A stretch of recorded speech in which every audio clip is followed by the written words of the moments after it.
As a kid, maybe 5 or 6 years old, I learnt a valuable lesson.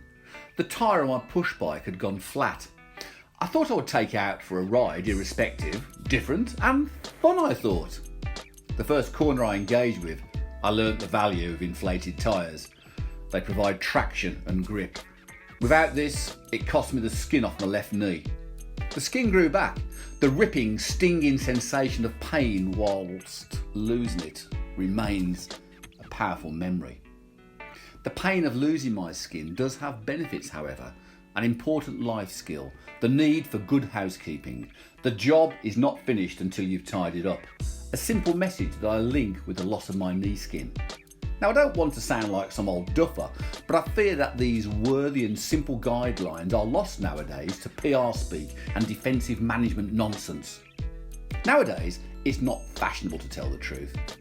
Indeed, the way forward is to pretend that everything is oh so wonderful.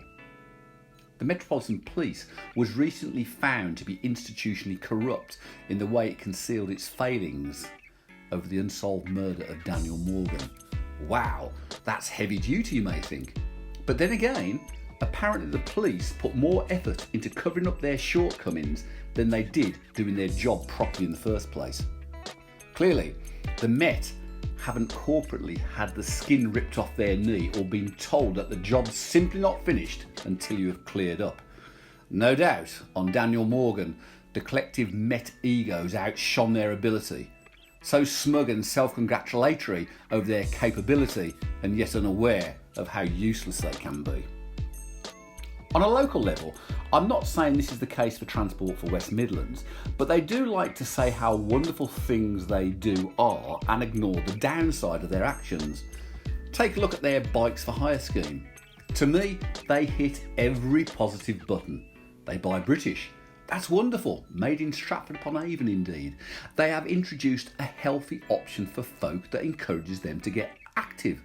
Who can argue with that? And saving the planet also.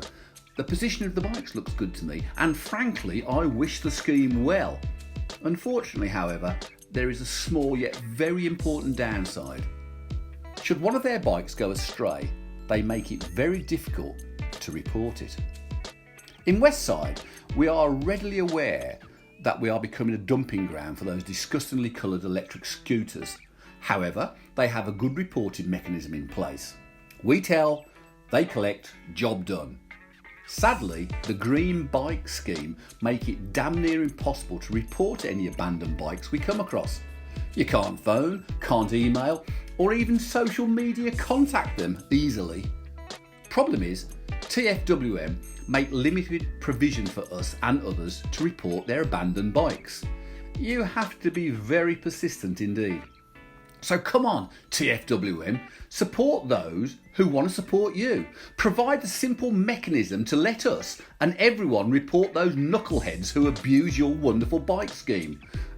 Can I suggest this is not a secretive number for those who complain a lot and the odd MP, councillor you want to keep on side. Make it public, please. So, onto your bikes, TfWM. Let's make this beautiful scheme complete and whole with just a bit of tidying up.